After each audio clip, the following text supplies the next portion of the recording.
The sun in the Nigerian village of Umuahia was merciless. It burned the cracked earth, painted the huts in gold and dust, and left every man dripping with sweat. In the middle of the market stood Okafor, a thin, dark-skinned man with calloused hands and weary eyes. His body carried the scars of years of labor. Yet there was something unshakable about his spirit. He worked not for himself, but for a dream that rested upon the frail shoulders of his only son, Emeka.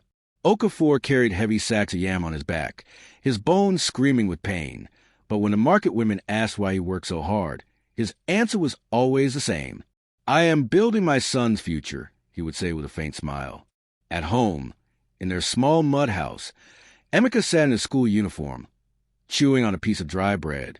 His school bag was torn, stitched several times by his mother before she passed away. His exercise books were filled with untidy handwriting, his letters crooked, his numbers scattered. He was not the smartest boy in school, and deep down he knew it. When Okafor returned from the market that evening, his clothes soaked in sweat, he placed a few crumpled Naira notes on the wooden table. "Emeka," he said, forcing a smile despite his exhaustion, "this is your school fee for the term. Make me proud, my son. Education is the only inheritance I can give you." Emeka swallowed hard, guilt weighing heavy in his chest. He wanted to make his father proud, but studying was never easy for him. The letters danced on the page, the numbers mocked him, and while his classmates answered questions with confidence, he often stared at his books with a blank mind. The next day in school, the teacher, Mr. Ade, called Emeka to solve a simple mathematics problem on the board. "Emeka, stand up. Tell the class, what is 12 multiplied by 6? Emeka's heart raced. His classmates giggled even before he spoke. He scratched his head, his lips trembling. "It is 64, he stammered. The class erupted in laughter. Mr. Ade slapped the chalk on the board and shouted, "You fool! It is 72. How many times have we taught you? What kind of waste of school fees are you?" The word stung like hot iron. Emeka lowered his head, tears threatening to spill. He could feel the eyes of his classmates piercing through him, their whispers louder than thunder. His father suffers in the sun, but the boy is useless. He will never pass. Okafor's dream will die with him. When school ended, Emeka walked slowly home, dragging his feet in the dust. He wanted to hide from his father, to escape the questions he knew would come. But when he reached home, Okafor was waiting outside, his face filled with tired joy. "How was school today, my son?" he asked eagerly. Emeka forced a smile. "It was fine, Papa."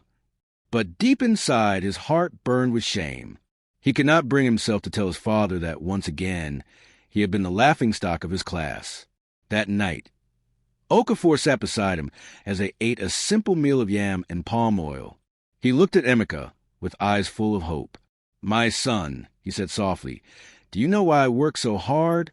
Emeka shook his head, his mouth too heavy to speak. "Because I do not want you to carry loads in the market as I do. I do not want you to bend your back until it breaks. I want you to hold a pen, to stand in offices, to be respected. I want you to be greater than me." Emeka's eyes blurred with tears. He nodded, but his heart screamed, "What if I can't? What if I fail?" Weeks passed. Emeka continued to struggle in school, each failure adding weight to his soul. Teachers mocked him. Students ridiculed him. Even neighbors whispered that Okafor was wasting his money. But Okafor never lost hope. "Do not listen to them," he told his son. "Greatness is not born in one day. It is carved with blood and sweat. One day you will shine." And so, Emeka carried the burden of dreams he could not yet fulfill. He walked to school every morning, clutching his torn bag, hearing the jeers of his classmates, feeling the shame of his mistakes.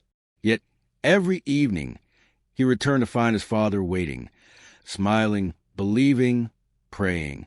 It was a heavy burden, heavier than any load in the market, a burden called expectation. The end of the school term was approaching, and in every corner of the classroom, the air was thick with excitement and fear. Students whispered about results, about who would come first, who would pass, and who would fail. For Emeka, the very word exams was enough to make his stomach twist. On the morning of the final exam, The sky above Umwahia was gray, as if the heavens themselves knew the weight of the day. Emeka woke early, his school uniform neatly pressed though faded from too many washes. His father, Okafor, placed a trembling hand on his shoulder. "Go, my son," he said softly. "Remember what I always tell you. Try your best. That is all a man can do." Emeka nodded, forcing courage into his eyes, though inside his heart thumped like a restless drum. He grabbed his worn-out bag and walked to school, each step heavier than the last. Inside the exam hall, silence ruled. The students sat on wooden desks, their faces pale with tension. The teacher distributed the papers, and when Emeka received his hands shook. He stared at the questions, mathematics, English, science, but the words blurred. His chest tightened. "Calm down, focus," he whispered to himself. But his mind was a battlefield. He thought of his father's sweat dripping at the market, the coins saved for his fees, the villagers mocking him. The pressure pressed against his skull until he could barely think. He scribbled answers, some wild guesses, others left blank. By the time the bell rang, his paper was a mess. His heart sank. The results day arrived a week later. The entire school gathered in the dusty courtyard. Teachers sat proudly in the front, while students huddled together, whispering. Emeka stood alone at the back, his palms sweaty, his lips dry. The headmaster, a tall man with stern glasses, held a paper in his hands. He began to read the names of those who had excelled. First position, Chika Obiora. The crowd clapped. Second position, Ngozi Uma. Again the students cheered. Names followed, third, fourth, fifth. Each time, the courtyard erupted with applause. Emeka's heart pounded in his chest. He held his breath, praying silently, but his name never came. Finally, the headmaster's voice grew heavy, and at the very bottom of the list, Emeka Okafor. The crowd burst into laughter. Some clapped mockingly. A boy shouted from the side, "The market boy, the waste of school fees." Emeka's cheeks burned with shame. His eyes stung, but he refused to cry in front of them. He lowered his head, wishing the earth would swallow him whole. When he reached home, his legs trembled. His father was waiting by the door, his face bright with hope. "Emeka, how did you do? Tell me, my son." The boy froze. His throat tightened. "Papa?" His voice cracked. But before he could finish, a neighbor passed by and called out with cruel laughter. "Okafor, your son came last in the whole school. All your sweat is wasted." The words pierced like a dagger. Okafor's smile vanished. His face turned pale. He stumbled back, clutching his chest. No, this cannot be," he whispered, his breathing shallow. His body shook, and before Emeka could move, his father collapsed onto the ground. "Papa!" Emeka screamed, rushing to his side. Neighbors gathered, panic filling the air. They lifted Okafor onto a mat and carried him to the local clinic. At the clinic, the doctor examined him with grave eyes. "Your father has suffered a severe attack. His heart is weak. He needs treatment in the city hospital. But," the doctor paused, lowering his voice, "it will cost money, more money than you can imagine." Emeka's head spun. Money? They barely had enough to eat. He looked at his father lying weakly on the bed, his face pale, his breath shallow. Guilt tore at his chest. "It is my fault," Emeka whispered. "I failed him. My failure broke his heart." He sat by his father's side all night, holding his rough hand, watching the rise and fall of his chest. Tears streamed down his face, falling onto the bedsheet. "Papa, I swear I will not let you die. I swear I will change. I will fight. Please, give me one more chance." His father opened his eyes weakly and whispered in a trembling voice, "My son, do not let my dream die." And then silence. Okafor closed his eyes again, too weak to speak. That night, as the crickets sang outside and the village slept, Emeka sat in the darkness, staring at his father. Shame, anger, guilt, and determination boiled inside him. He remembered every laugh, every insult, every mocking voice. He remembered his father's words, "Education is the only inheritance I can give you."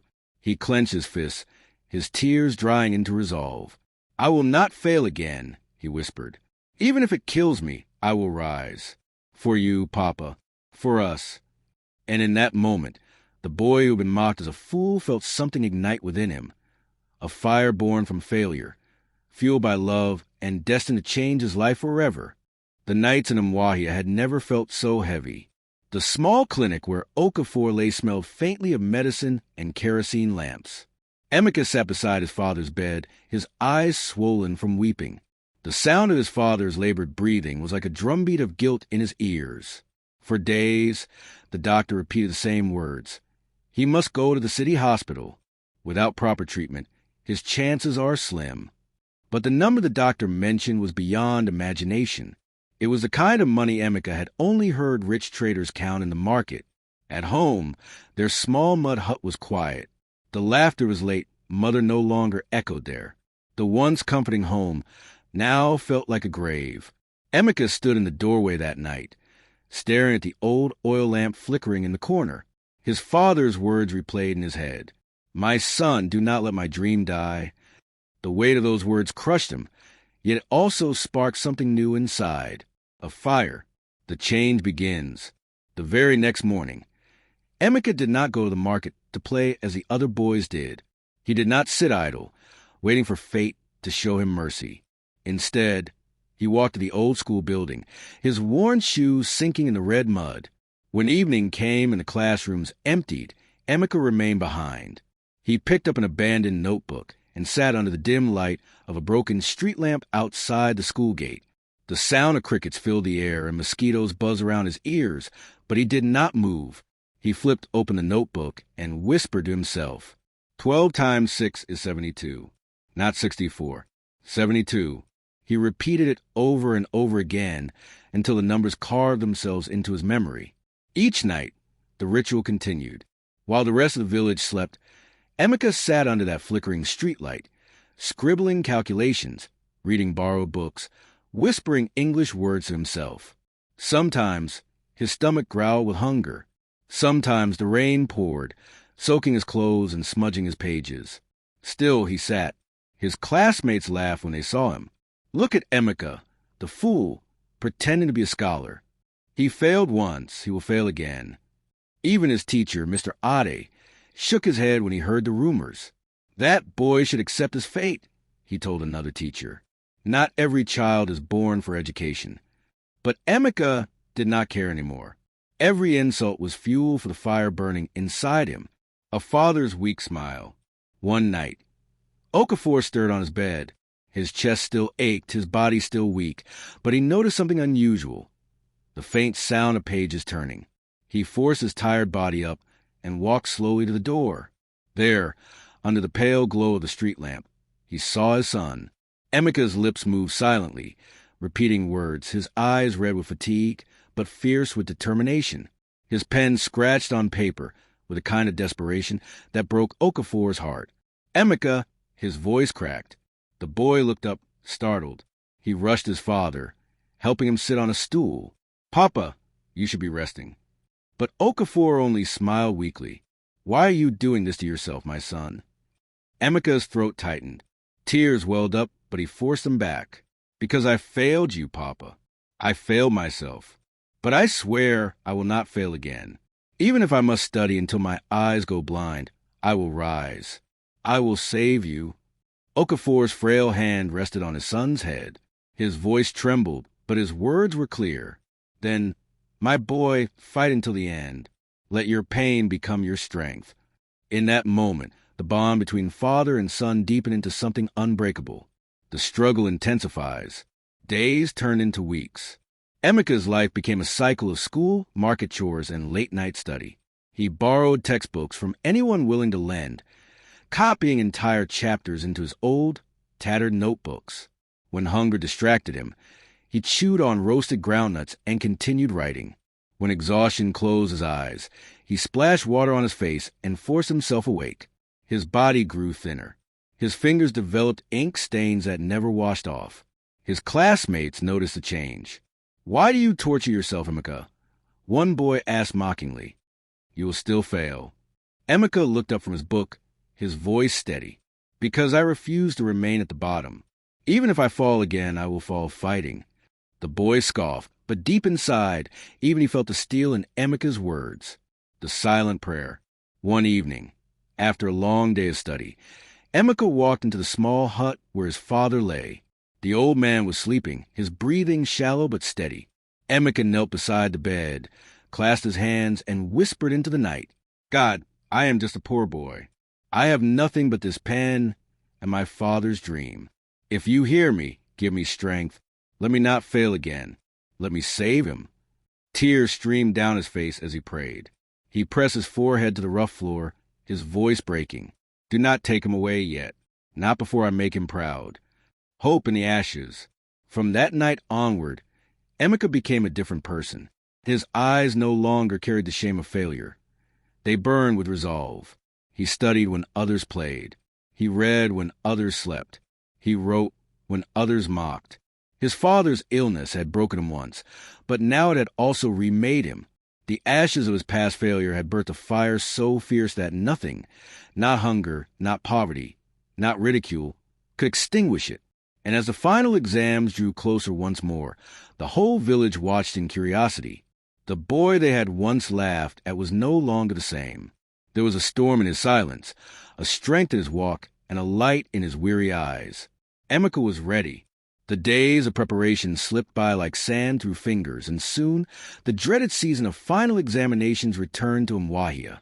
The schoolyard buzzed with excitement and anxiety. Groups of students huddled under mango trees, revising formulas, reciting essays, whispering predictions of questions that might come. But Emeka was not with them. He sat quietly at the back of the classroom, his notebook spread before him, his lips moving in silent repetition. The fire in his eyes startled even his classmates who once mocked him. "That boy has changed," one whispered. "Yes," another replied, "but let's see if it matters." Once a failure, always a failure. Their laughter no longer pierced him. He was beyond their words now. The night before the exam. That evening, as the sun sank and painted the sky crimson, Emeka returned home. His father lay on the mat, weaker than before. The old man's face had lost its color, but his eyes still glowed with the stubborn hope of a father who believed in his child. "Tomorrow is the day, my son," Okafor said faintly. Emeka knelt beside him and held his hand. "Yes, Papa. Tomorrow is the day everything changes." Okafor's lips trembled into a smile. "I do not care about riches. I do not care about honor. I only want to see you stand tall. Promise me you will fight." "I promise," Emeka whispered, his voice breaking. "Even if my hand trembles, I will not give up this time." That night, Emeka did not study. Instead, he closed his books, knelt on the floor, and prayed. "God, I have given all I have. Let my father see my victory before he leaves this world. Please, let me not fail him again." The examination day. Morning came with the crow of roosters and the chatter of children walking to school. The sky was clear, the air heavy with tension. Emeka's hands were cold as he carried his bag, but his heart beat with quiet determination. The exam hall was filled with students, their pens clicking nervously, their eyes darting toward the invigilators. Emeka sat at his desk, his body rigid but his mind focused. The papers were distributed. He turned his sheet over. His heart pounded, but this time something was different. The questions that once blurred now looked clearer. He had seen them before in countless nights of study. He gripped his pen tightly. "I can do this," he whispered, and he began to write. The battle of the mind. The first question, what is the square root of 144? 12. His mind answered instantly. He scribbled it down. The next, write an essay on the importance of education in society. His heart lifted. He smiled faintly. That was his life story. With passion pouring from his soul, he wrote about sacrifice, about poverty, about dreams. His pen scratched across the paper like a sword in battle. Hours passed. Sweat dripped from his forehead, but his hand did not stop. Each answer felt like a victory. Each completed page, a triumph over the laughter, the insults, the shame of his past. When the final bell rang, the students sighed in relief. Some complained, others boasted. But Emeka sat still, his eyes closed, his lips moving silently. "Thank you, God." I did my best. The waiting. Days turned into weeks. The wait for results was unbearable. Every night, Emeka sat beside his father, who grew weaker with each passing day. "Did you write well, my son?" Okafor asked one evening. "Yes, Papa," Emeka replied firmly. "I wrote with my blood. I know this time I will not fail." His father's eyes glistened. "Then I can rest easy." But inside, Emeka's heart trembled. What if he had not done enough? What if failure returned to crush him again? The fear gnawed at him, yet the fire inside refused to die. The result day. Finally, the day came. The entire school gathered in the courtyard under the hot Nigerian sun. Parents, teachers, and students filled the air with nervous chatter. The headmaster walked to the podium, holding the results sheet. "Today," he began, "we recognize those who have excelled. Their hard work will not go unnoticed." The courtyard fell silent. The first name was called. Third position, Ngozi Uma. Cheers erupted. Second position, Chico Biora. Applause shook the air. Emeka stood at the back, his heart pounding so hard he feared it would break his ribs. Sweat dripped down his face. His vision blurred. The headmaster paused, adjusting his glasses. Then, in a loud voice that carried across the yard, he announced, "First position, Emeka Okafor." For a moment, silence reigned. Then gasps of shock rippled through the crowd. Teachers exchanged bewildered glances. Students whispered in disbelief. Did he say, "Emeka, the same boy who always failed"? Impossible. But the headmaster's voice was firm. "Yes, Emeka Okafor. Not only did he pass, he scored the highest marks in the entire school." The courtyard erupted in cheers, though some still stood frozen in shock. Emeka's knees weakened. He could hardly breathe. His heart screamed with joy and relief. He had done it. The triumph. As he walked to the front to collect his prize, every step felt like he was carrying the weight of 1,000 victories. The laughter, the mockery, the tears, all of it was gone. Now, only respect filled the air. The headmaster handed him an envelope filled with money, the award for first position. "Emeka," the headmaster said, his voice softer than before, "you have proven that determination can turn failure into greatness. You are an example to all." The students who once laughed at him now clapped sincerely. Some even shouted his name. But Emeka's eyes were already wet with tears for one reason alone. "Papa, I did it. I did it for you." The journey home. He ran home, his legs barely touching the ground. Bursting through the door of their small hut, he knelt before his father and placed the envelope in his hands. "Papa, look, I came first. The prize money, it will pay for your treatment." Okafor's weak eyes widened. His lips trembled. Tears rolled down his cheeks as he pulled his son close. "Emeka, my son, you have saved me. You have saved my dream." And for the first time in his life, Emeka felt the sweet taste of triumph. He had risen from the ashes of failure, and now he stood tall, carrying not just his father's hope, but the respect of all who once doubted him. The air in Umuahia seemed different after the announcement. To Emeka, the world no longer felt heavy with despair. It was alive with hope. The crumpled envelope filled with prize money felt like gold in his trembling hands. For days he had dreamed of this moment. The day he could bring something back home, not just for himself, but for his father, the man who had given up his strength, his sweat, and his dreams for his child's future. The return home. When Emeka reached the hut, his father was lying on the mat, his breathing shallow. His mother sat beside him, fanning him weakly, her face drawn with worry. "Mama, Papa." Emeka cried as he stumbled inside. His eyes burned with tears. "I did it. I came first." His mother's eyes widened. "First? You?" She covered her mouth in disbelief. Emeka knelt beside his father and placed the envelope in his hands. "Papa, look, the prize money. Enough for the doctor. You will get well again." Okafor's weak fingers trembled as he touched the envelope. Then his son's face. Tears rolled down his cheeks, carving rivers into his wrinkled skin. "Emeka, my son, you have turned shame into glory. You have made me proud." The boy clutched his father's hand. "No, Papa, You are the one who gave me the strength. You never gave up on me. Now it's my turn not to give up on you. The struggle for treatment. The next morning, with the prize money tucked safely into a bag, Emeka, his mother, carried Okafor on a borrowed wooden cart down the rough, dusty road toward the clinic in the town center. Villagers stopped to watch, whispering among themselves. Is that not Okafor's son? Yes, the boy who always failed, now carrying his father like a champion. God works wonders. At the clinic, the doctor looked at the frail old man and shook his head. You came just in time. Any later, and it might have been too late. Emeka placed the money on the table, his voice steady. Please save him. Use everything you can. He is all I have. The doctor nodded and ordered the nurses to prepare. For the first time in months, hope entered the boy's chest like fresh air.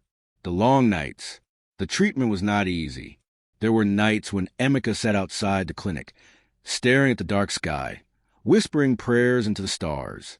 His mother wept quietly beside him, and sometimes fear gripped him so tightly he thought his chest would break. What if it is not enough, he thought. What if I lose him now? But then he remembered his father's words. Promise me you will fight. So he stayed strong. Every morning, before the rooster crowed, Emeka ran back to the village to do small labor, fetching water, helping in the fields, carrying loads, just to buy food for himself and his mother while his father was treated. His hands blistered, his back ached, but his heart did not bend. The miracle. Weeks passed, and slowly, Okafor began to recover. The color returned to his cheeks. His voice grew stronger, and one morning, he sat upright on his bed for the first time. Emeka, he called softly. The boy rushed to his side. Yes, Papa. Okafor placed his hand on his son's shoulder. Your strength has healed me more than any medicine. I will live to see you shine. Emeka's eyes filled with tears. Papa, I only did what you taught me. You said hard work can build mountains. I only believed it this time. His mother wept openly, lifting her hands to the heavens. God has remembered this family. The village changes. When they returned to the village, word of Emeka's victory and his father's recovery spread like fire. Children who once mocked him now followed him with admiration. Parents pointed at him and whispered to their sons, Be like Emeka, do not give up. Neighbors who once shook their heads at Okafor now came to greet him. Your son is a blessing, they said. You raised him well. But Emeka remained humble. When his friends asked him how he did it, he only replied, I studied, I prayed, and I remember my father's sacrifice. The school recognition. The headmaster himself came to visit Okafor one afternoon. Standing tall at the doorway, he said, Okafor, you should be proud.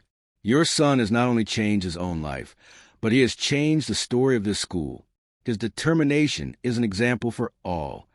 Okafor, tears glistening in his eyes, looked at his son.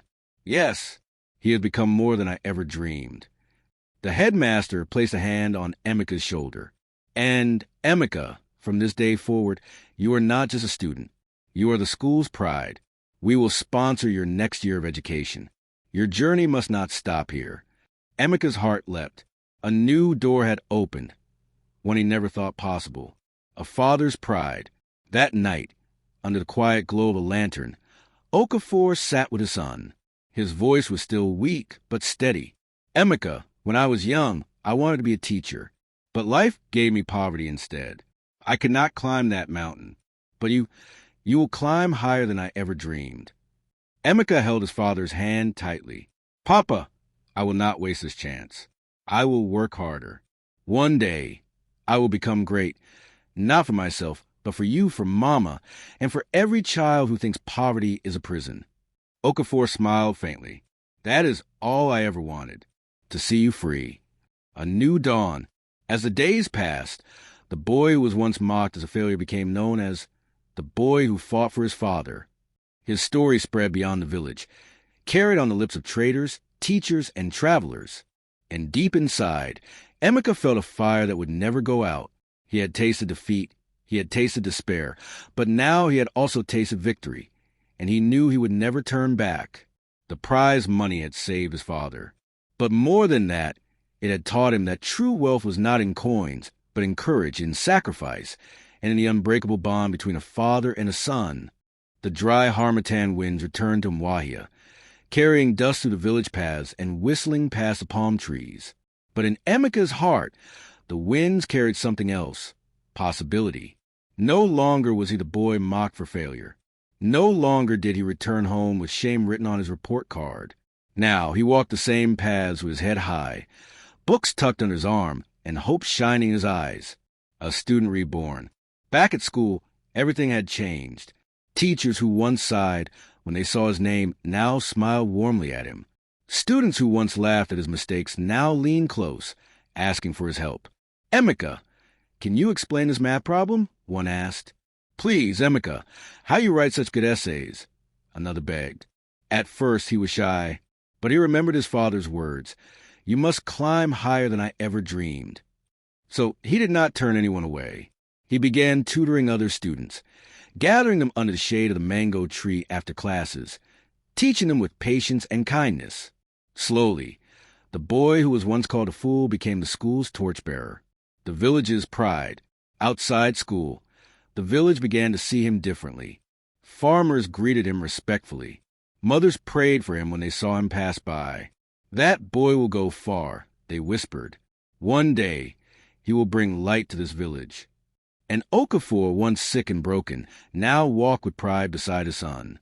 Though his body remained weak, his spirit was strong.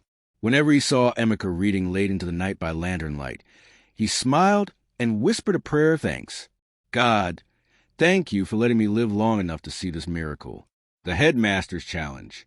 One afternoon, the headmaster called Emeka to his office. The boy entered nervously, clutching his notebook. The headmaster leaned forward. "Emeka, you are no longer an ordinary student. Your story has spread to other schools. Some teachers even bring your name as an example of perseverance. But I have a challenge for you." Emeka straightened. "What challenge, sir?" "Next year, the state examination will take place. The best students from every school will compete.